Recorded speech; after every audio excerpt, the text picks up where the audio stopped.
Hello प्यारे बच्चों, welcome back to organise knowledge channel. और आज की जो वीडियो है उसमें हम डिस्कस करने वाले हैं worksheet number 41 for class 9th। विषय हिंदी है, व्याकरण खंड आपका रहेगा।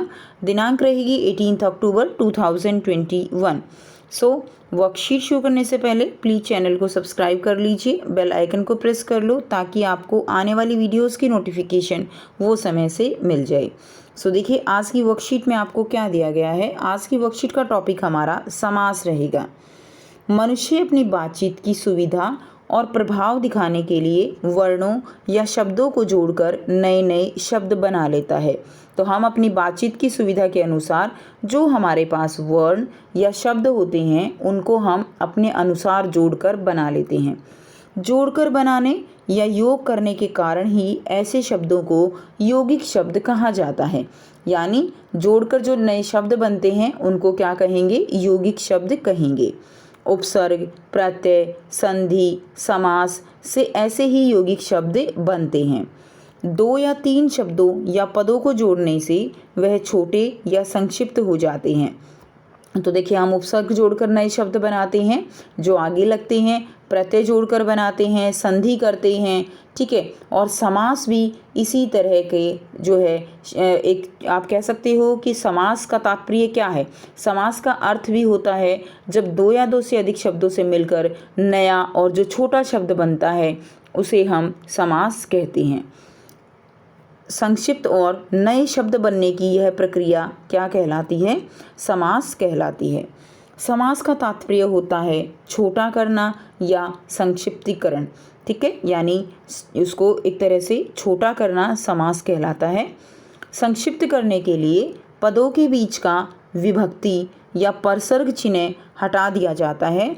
समास के नियमों से बने सामासिक शब्द या समस्त पद कहलाते हैं।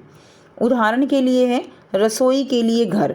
अब ये जो है रसोई के लिए घर, इसको हमें छोटा करना है तो इसके बीच की जो विभक्ति है, ठीक है, जैसे के लिए, इसको हम हटा देंगे और ये क्या बन जाएगा? ये बन जाएगा रसोई घर। तो अब ये क्या बन गया? ये रसोई घर बना दिया गया। और अंतिम बना हुआ शब्द रसोई घर समस्त पद या सामासिक पद है। इसको हम क्या कहेंगे? इसको हम सामासिक पद कहेंगे या इसको हम समस्त पद जो है यहाँ पर कह सकते हैं। जब इस तरह से बीच की विभक्ति जो है वो हटा दी जाती है तो उसको हम क्या कहते हैं? उसको हम सामासिक पद या जो है समस्त पद कहते हैं। संस्कृत के समास में 2 या 2 से अधिक पदों का प्रयोग किया जाता है जिसके कारण उनके वाक्य बड़े और कैसे लगते हैं? कठिन लगते हैं, ठीक है। लेकिन हिंदी में क्या किया जाता है? हिंदी में अधिकतर 2 पदों का समास होता है। पहले पद को प्रथम पद या पूर्व पद तथा दूसरे पद को उत्तर पद कहा जाता है। पदों में समास के साथ साथ कभी कभी उनके वर्णों में भी संधि होती है। समस्त पद के विभिन्न पदों को उसके विभक्ति के साथ अलग करना समास विग्रह कहलाता है। जैसे तुलसीकृत, यानी तुलसीकृत का विग्रह क्या होगा? तुलसी द्वारा कृत। इसी तरह देखिए जैसे माखन चोर, माखन को चुराने वाला, ये क्या हो गया? ये समास विग्रह हो गया। यानी जब सामासिक पद को अलग अलग किया जाएगा तो उसको हम समास विग्रह कहेंगे और अलग अलग पदों को जब इकट्ठा कर दिया जाता है उनके विभक्ति हटा दी जाती है, संक्षिप्त करने के लिए उनके परसर्ग चिन्ह हटा दिए जाते हैं तो उसको हम क्या कहते हैं? उसको समास कहते हैं या सामासिक पद कहते हैं। अब आपको दिया गया है समास के कौन कौन से जो है प्रकार हैं। तो देखिए सबसे पहले हम पढ़ेंगे अविभाव समास। अविभाव समास, इस समास में क्या होता है? इस समास में पहला जो पद होता है, ठीक है, वो प्रधान होता है। पहला या पूरा पद अव्यय होता है। इसमें पहला पद उपसर्ग होता है जैसे अ, आ, अनु, प्रति, हर, भर, नी, निर, यथा, आवत आदि। तो इस तरह से पहला जो पद होता है इसके अंदर वो पद प्रधान होता है और वो पद क्या होता है? वो पद उपसर्ग होता है, ठीक है। तो इसके अंदर अगर हम समझें, जैसे एक ही शब्द 2 बार प्रयोग करने पर यह क्या हो जाता है? करने पर भी यह अविभाव हो जाता है। जैसे घर घर, तो घर घर, इसमें का इसका अर्थ क्या है? इसका अर्थ है प्रत्येक घर। तो 2 बार प्रयोग किया हमने, तो ये क्या हो गया, ये अविभाव हो गया। इसी तरह उदाहरण अगर हम समझे आ जन्म, तो आ यहाँ पे क्या है, आ यहाँ पे उपसर्ग है, ठीक है, और जन्म यहाँ पे क्या है, प्रधान है। तो इसका अर्थ क्या हो जाएगा, आ जन्म, तो अगर हम इसका मतलब समझें तो ये होगा जन्म पर्यंत, ठीक है। उसी तरह यथावधि, तो अवधि के अनुसार, यथा का मतलब होता है अनुसार, यथा क्रम यानी क्रम के अनुसार, तो ये कैसा समास होगा, ये अविभाव समास हो जाएगा। सेकंड अगर हम समझें तो है तत्पुरुष समास। तत्पुरुष समास वह समास जिसमें जो दूसरा पद होता है वो क्या होता है स्टूडेंट्स, वो प्रधान होता है दूसरा पद। इसके अंदर पहला पद प्रधान था और इसके अंदर जो है दूसरा पद प्रधान होता है, अर्थात विभक्ति जो है या कारक चिन्ह का लिंग वचन दूसरे पद के अनुसार ही लगता है। इसमें कर्ता और संबोधन कारक को छोड़कर शेष 6 कारकों का चिन्ह का प्रयोग होता है, जैसे कर्म, करण, संप्रदान, अपादान, संबंध, अधिकरण कारक। इसी तरह इनके क्या होते हैं, उपभूत होते हैं। जैसे कर्म तत्पुरुष समास, तो इसी तरह से जैसे हमने पढ़ा है, ठीक है, हमने पढ़ा है ना, कर्ता ने कर्म को करण से, तो इसी में इसी तरह से विभक्ति चिन्ह का प्रयोग किया जाता है।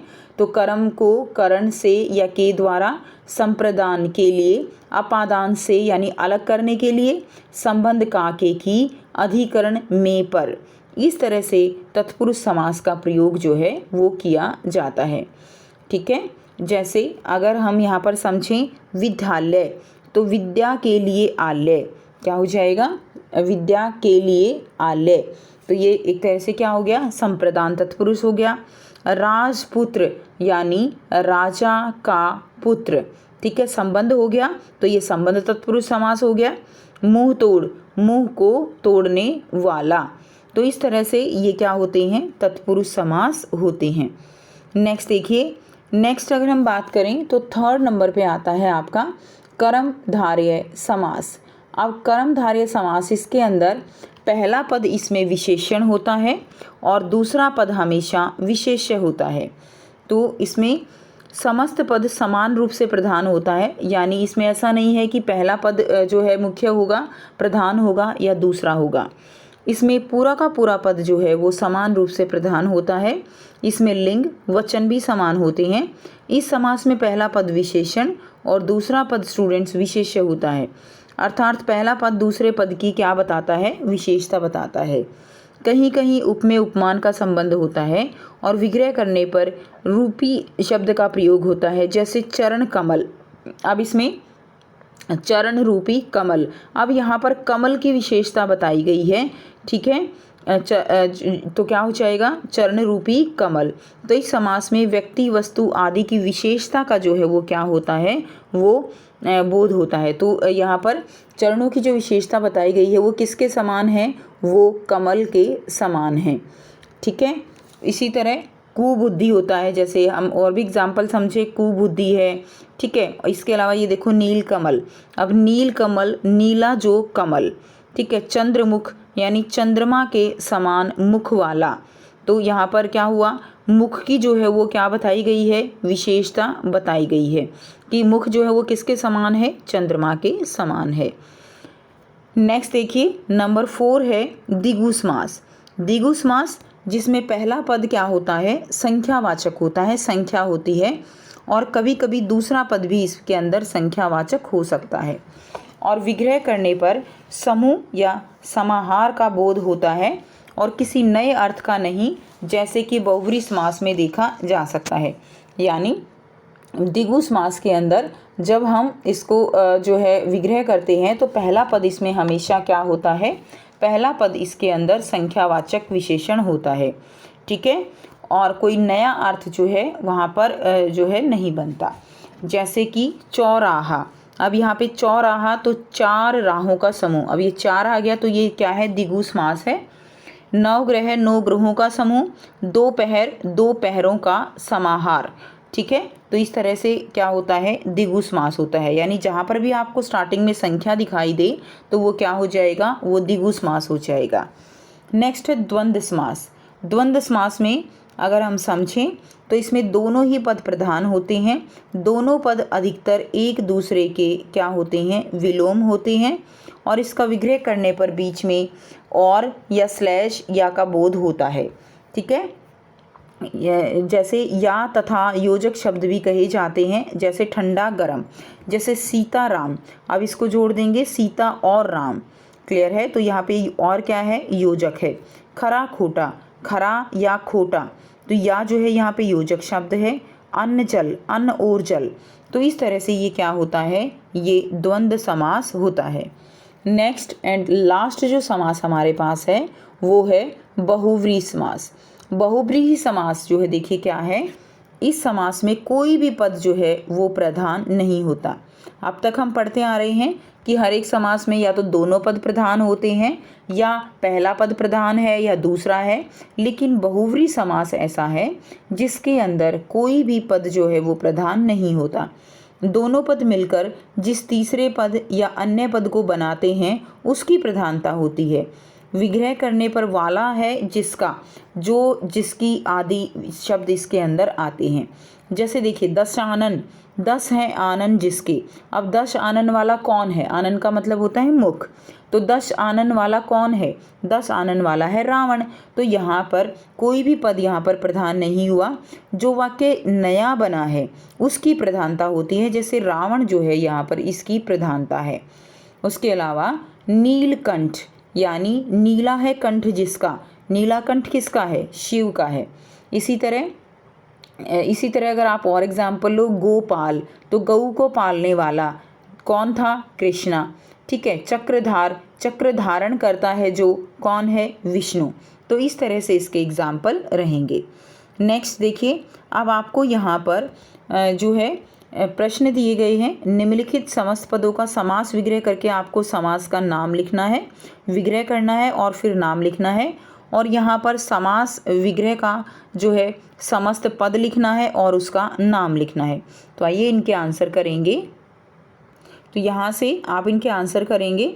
निम्नलिखित समस्त पदों का समास विग्रह करके समास का नाम लिखिए, यह आपको लिखना है। सबसे फर्स्ट है माता पिता, तो इसका क्या हो जाएगा, माता और पिता। तो ये समास कौन सा है, ये द्वंद्व समास है। सेकंड है आशुतोष, आशुतोष यानी शीघ्र प्रसन्न होने वाला, तो ये कौन सा समास हो जाएगा, ये बहुव्रीहि समास हो जाएगा। ठीक है। थर्ड है दाल रोटी, तो इसका विग्रह हो जाएगा दाल और रोटी, समास ये द्वंद्व समास हो जाएगा। नेक्स्ट है राजपुत्र, यानी राजा का पुत्र, ये तत्पुरुष समास होगा। नेक्स्ट है पंचतत्व, 5 तत्वों से बना, यहाँ पर संख्या है तो ये द्विगु समास हो जाएगा। लंबोदर, लंबा है उदर जिसका, यानी गणेश। ठीक है, तो ये कौन सा समास हो जाएगा, ये बहुव्रीहि समास हो जाएगा। क्लियर है, कौन सा समास है, बहुव्रीहि समास हो जाएगा। नेक्स्ट है भरपेट, यानी पेट भरकर, तो ये कौन सा समास हो जाएगा, ये अविभाव समास हो जाएगा। भरपेट यानी पेट भरकर। नेक्स्ट देखिए, सेकंड जो टास्क आपको दिया गया है, निम्नलिखित समास विग्रह का समस्त पद और नाम लिखिए। तो पहला है नवरात्रियों का समूह, यानी नवरात्र, जो क्या है, द्विगु समास है। सेकंड शक्ति के अनुसार, यानी यथाशक्ति, यहाँ पे यथा जो है वो उपसर्ग है, तो ये समास हो जाएगा अविभाव समास। तीसरा है देश के लिए भक्ति, इसको हम क्या लिख सकते हैं, देशभक्ति, जहाँ पर जो है समास कौन सा होगा, समास यहाँ पर तत्पुरुष समास हो जाएगा। नंबर 4 दो सूतों का समूह, यानी दुसूती, दुसूती यानी 2 सूतों का समूह, समास का नाम हो जाएगा द्विगु समास, क्योंकि यहाँ पर संख्या है तो ये द्विगु समास हो जाएगा। नंबर 5 रथ चालक, यानी रथ को चलाने वाला, ये क्या हो जाएगा, तत्पुरुष समास हो जाएगा, रथ को चलाने वाला। नंबर 6 धनहीन, धन से हीन, यानी अलग हो रहा है एक तरह से, तो अपादान तत्पुरुष समास होगा ये। ठीक है, आप ऐसे ही लिख दीजिए, तत्पुरुष समास हो जाएगा। तो इस तरह से आप अपनी वर्कशीट को कंप्लीट कर सकते हैं। तो ये थी आपकी आज की हिंदी की वर्कशीट। आई होप सभी स्टूडेंट्स को ये क्लियर है। कोई भी डाउट है बच्चों आप पूछ सकते हो। वीडियो अच्छी लगी तो प्लीज़ लाइक कर दीजिए, शेयर कर दीजिए और चैनल को सब्सक्राइब कर लीजिए। So thanks for watching. मिलते हैं नेक्स्ट वीडियो में नेक्स्ट वर्कशीट के साथ। Take care, bye bye.